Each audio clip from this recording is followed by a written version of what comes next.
Hai, kembali lagi bersama saya Minho yang pastinya selalu setia menemani kesepian Anda semua.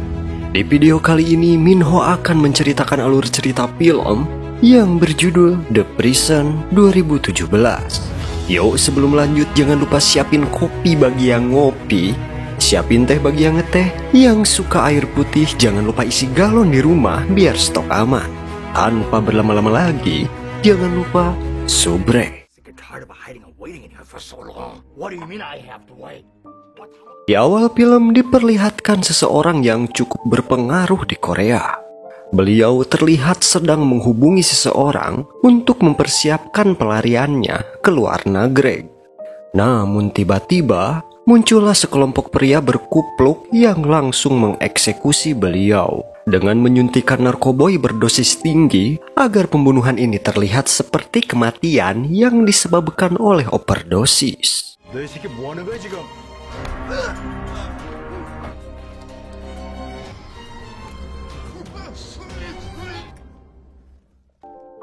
Setelah tugasnya selesai, mereka segera meninggalkan TKP, kemudian mengenakan pakaian narapidana dan kembali ke sebuah penjara.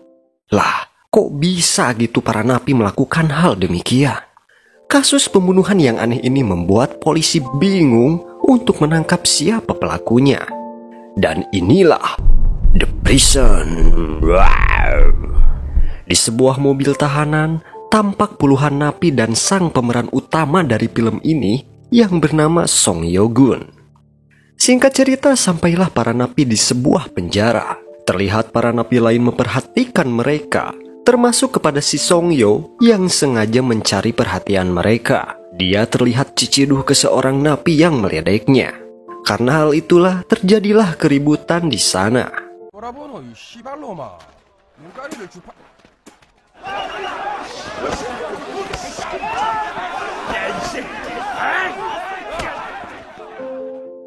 Setelah masuk ke sel, nampak Song Yu langsung dihajar oleh beberapa napi hingga babak belur.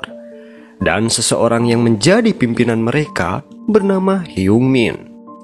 Ketika Hyung Min mengharewas jorok kepada Song Yu langsung mengambil kesempatan untuk menggigit telinga Hyung Min hingga berdarah.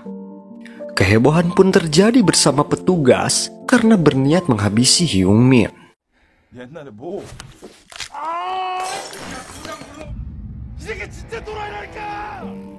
Kemudian Song Yu menemui kepala penjara yang bernama Kang. Song Yu tampak sedikit polontong dan meminta mereka memindahkannya ke ruang sel lain. Setelah keluar dari ruangan tersebut, Song Yu dikawal petugas yang rupanya petugas tersebut telah menyuruh beberapa napi dari geng lain untuk kembali menghajar Song Yu.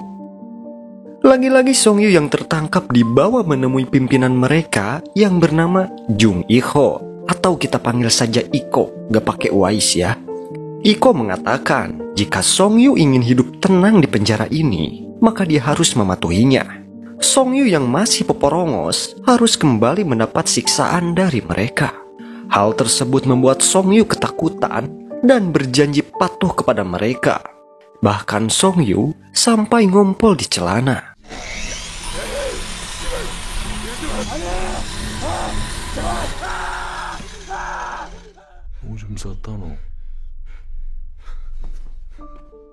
Song Yu pun kemudian dimasukkan ke dalam sel isolasi selama 20 hari karena sudah membuat onar.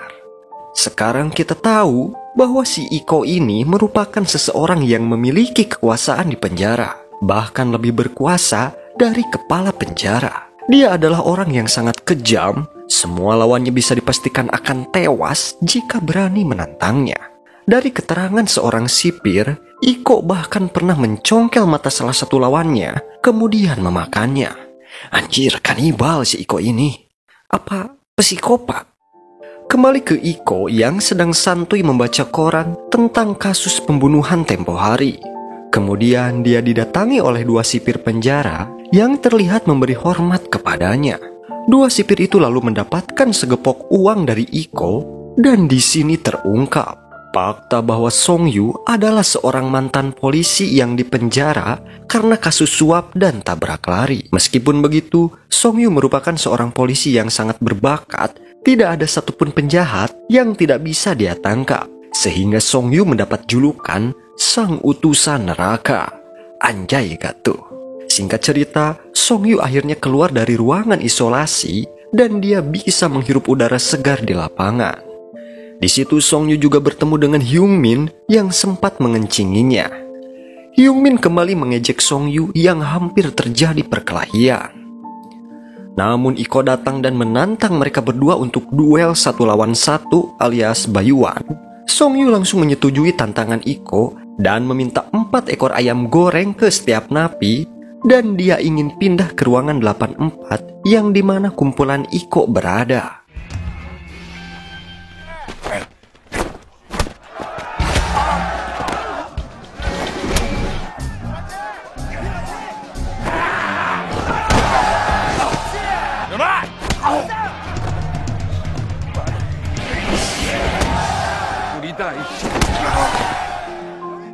Song Yu pun berhasil menang dan disambut dengan sorakan. Ayam goreng, gitulah pokoknya mah. Di ruangan sel 84, tampak para napi begitu menikmati sel mereka. Bahkan terlihat beberapa orang yang menjadi pelaku pembunuhan bertopeng. Seseorang yang bernama Dr. Kim menelpon Iko, sepertinya dia adalah anteknya di luar penjara. Keesokan harinya, dia bertemu kepala penjara, lalu memberikan uang suap dari kasus pembunuhan tersangka pajak yang kita saksikan di awal. Faktanya, kepala penjara ini bersekongkol dengan para napi yang dipimpin oleh Iko. Kembali ke penjara, ketika di dapur, kita bisa tahu bahwa ternyata kelompok napi ini merupakan mantan-mantan orang berpendidikan. Bahkan sang eksekutor yang menyuntikkan obat terlarang untuk pembunuhan di awal film tadi adalah seorang dokter yang dipenjara atas kasus malpraktek.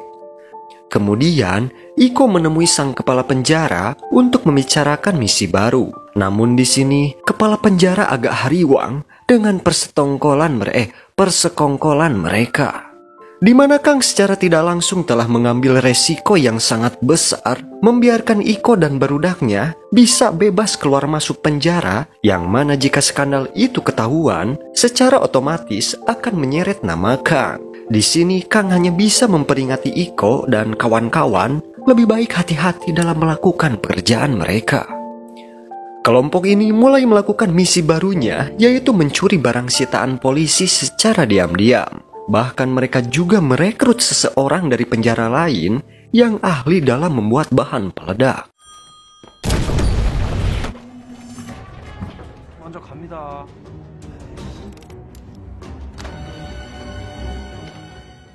Setelah berhasil mendapatkan barang tersebut, sayangnya salah satu anggota Iko yang menjadi supir berkhianat dan mencoba mencuri barang tersebut. Namun dia kabur setelah gagal merebutnya. Kejadian tersebut membuat Kang sebagai kepala penjara sangat ruas kareureunnakeun dan menampar salah satu sipir kepercayaan Iko. Dan yang lebih mengejutkannya lagi, tiba-tiba direktur lapas mengabarkan akan datang untuk melakukan pengontrolan dadakan. Hal tersebut tentu saja membuat para petugas di sana ketar-ketir, apalagi ada salah satu napi yang berhasil kabur.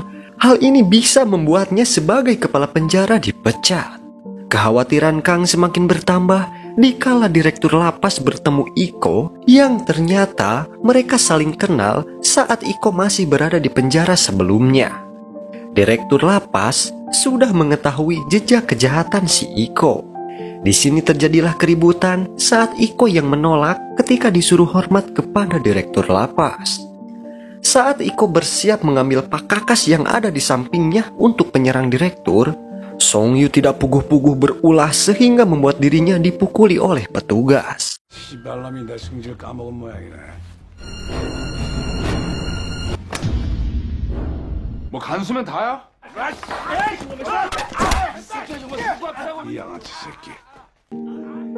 Secara tidak langsung, Song Yu seolah-olah menjadi yang paling berani membela Iko. Tidak seperti anak buahnya yang lain yang terlihat ketakutan dengan kedatangan direktur lapas.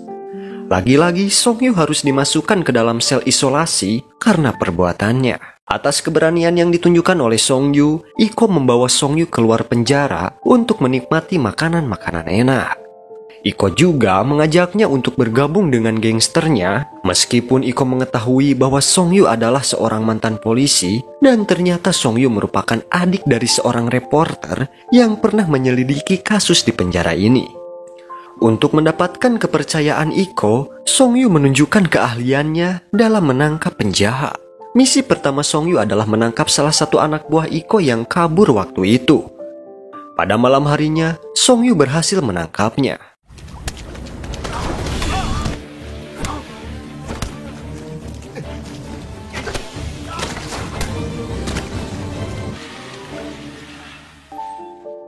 Setelah dibawa ke penjara, kita akan melihat betapa kejamnya si Iko ini. Dia menyuruh napi itu untuk menggantung karep sendiri.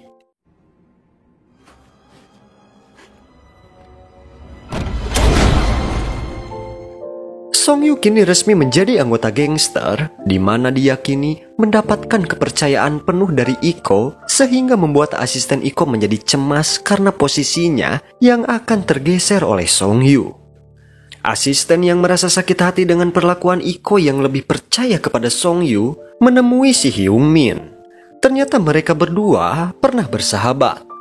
Mereka berdua merencanakan untuk melengsarkan kekuasaan Iko. Saat Kang sedang pergi, Song Yu masuk ke ruangan Kang dan mencuri sebuah kaset yang merupakan bukti kejahatan mereka. Ternyata Song Yu sengaja masuk penjara ini untuk balas dendam atas kematian kakaknya, sekaligus mengungkap kejahatan yang dilakukan oleh Iko sama antek-anteknya. Tapi tiba-tiba Kang datang dan mencurigai Song Yu. Namun Song Yu berkata bahwa dia sedang bersih-bersih saja. Singkat cerita, seorang donatur lapas datang untuk memberikan sumbangan ke penjara ini. Namun hal itu hanyalah sebuah modus, karena faktanya mereka sedang melakukan bisnis transaksi narkoboy. Dan saat melakukan transaksi, muncullah kelompok tahanan Hyung Min yang dimana mereka berniat untuk membunuh Iko. Di sini Iko lagi-lagi menunjukkan sifat aslinya sebagai psikopat dengan mencongkel salah satu mata anggota kelompok Hyung Min menggunakan sebuah sendok.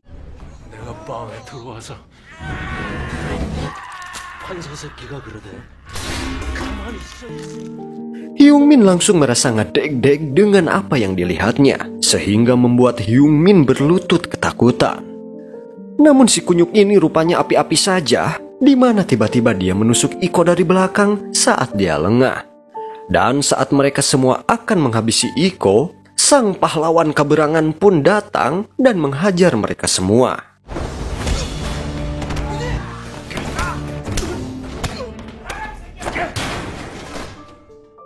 Ketika Song Yu dibawa oleh petugas, si kunyuk Hyung Min ini ujug-ujug memukul kepala Song Yu dari belakang hingga dia pingsan.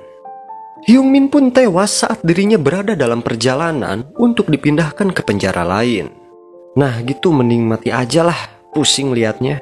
Menyadari adanya pengkhianatan dalam kelompoknya, Iko sengaja mengumpulkan semua anak buahnya dan meminta mereka untuk mengakui perbuatannya. Dengan sangat ketakutan, si napi pengkhianat pun mengaku dan dia harus kehilangan satu tangannya akibat berani mengkhianati Iko. Di tempat lain, kepala penjara Kang kembali mendapat peringatan dari atasannya, di mana direktur lapas ternyata sudah mencurigai hubungan antara Kang dengan Iko, sehingga Kang terancam akan kehilangan jabatannya. Di waktu yang bersamaan, Song Yu diam-diam memberikan kaset bukti rekaman kejahatan kepada atasannya di kepolisian. Di sini diketahui bahwa para napi melakukan kejahatan di luar penjara dengan Iko sebagai perencana dan juga kepala penjara sebagai perantaranya. Kembali ke Iko yang saat ini sedang bertemu dengan kepala penjara. Di sini kepala penjara meminta Iko untuk menghentikan pekerjaan kotor mereka. Selain karena dia takut bisnis mereka ketahuan, si kepala penjara juga sangat ketakutan dengan ancaman direktur lapas kepadanya. Malam harinya, Iko dan kelompoknya kembali menjalankan sebuah misi, di mana Song Yu ikut serta dalam misi tersebut.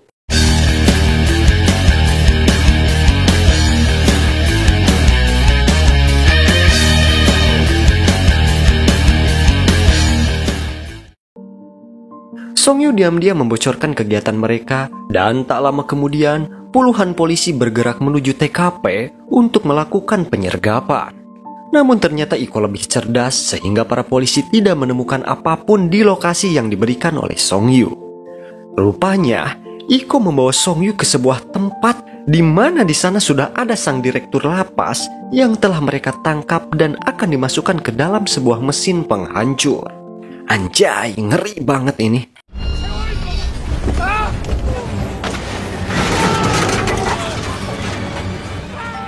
Song Yu yang tidak mau identitasnya terbongkar pun hanya bisa diam saja melihat kejadian mengerikan itu. Setelah pekerjaan itu selesai, Iko mendapat informasi tentang penyergapan dan anteknya yang ternyata diawasi oleh polisi. Iko yang mencurigai adanya pengkhianat dalam kelompoknya memperlihatkan foto atasan Song Yu yang tertangkap oleh mereka. Mengetahui jika atasannya akan dibunuh, Song Yu tidak bisa mengendalikan emosinya dan akhirnya ketahuan bahwa dia adalah seorang polisi yang menyamar jadi tahanan. Tapi sayangnya, Song Yu pun dihajar habis-habisan oleh anak buah Iko dalam ruangannya. Kang menyadari jika kaset bukti rekaman kejahatannya telah menghilang, dia lalu mengambil senjatanya dan mendatangi Iko. Kesal dengan Iko yang dirasa sudah kelewatan, Kang mengeluarkan pistolnya dan berniat menghabisi Iko saat itu juga. Namun sayang 1000 kali sayang, Kang tewas oleh senjatanya sendiri. Iko pun pergi dan meminta anak buahnya untuk menggantung Song Yu agar terlihat seperti pelaku yang bunuh diri setelah membunuh kepala penjara Kang. Beruntungnya, saat ia digantung, salah satu napi yang tersentuh hatinya tiba-tiba memutuskan untuk membantu Song Yu dengan cara mematikan lampu. Song Yu pun berhasil lolos dan melarikan diri dari mereka.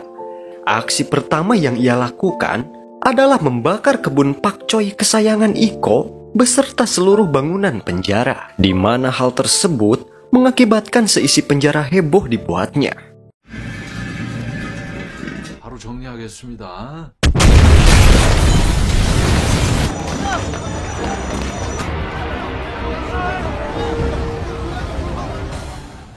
Saat semua orang sibuk menangani kebakaran yang terjadi, Iko yang berjalan dengan santainya dikejutkan oleh Song Yu yang menembakinya dan meminta Iko berduel dengan tangan kosong di atas menara. Sambil membawa linggis, Iko menaiki menara tersebut. Disinilah terjadi duel yang sangat mendebarkan antara Iko dan Song Yu. Dengan sombongnya, Iko berkata bahwa penjara ini adalah wilayah kekuasaannya. Ieu kabeh nu aing. Sebenarnya, Song Yu bisa saja membunuh Iko dengan mudah. Namun Song Yu yang merupakan seorang polisi masih mendengarkan perkataan pihak yang berwajib yang meminta Song Yu untuk tidak membunuh Iko. 너는 개새끼야. 너 할 만큼 했어. 안 돼. Hal tersebut tentu saja dimanfaatkan Iko untuk menyerang Song Yu, dan saat Song Yu akan dihabisi oleh Iko, terlihat beberapa laser sniper mengarah ke tubuh Iko. Dan akhirnya, Iko pun tewas setelah sniper menembaki dirinya. Nah gitu, mending mati aja lah.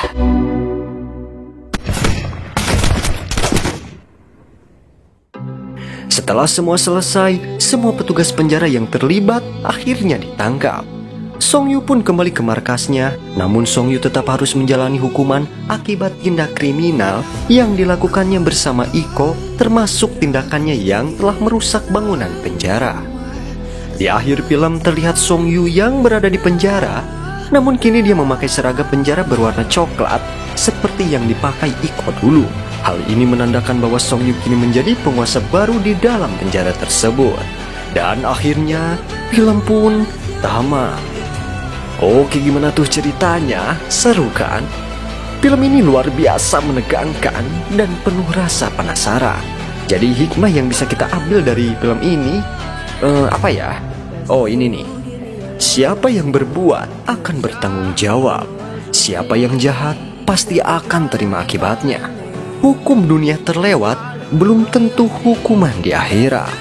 Selain itu, Film ini juga menggambarkan perjuangan seorang adik dalam mengungkap kebenaran pembunuhan kakaknya, walaupun dia sendiri jadi taruhannya.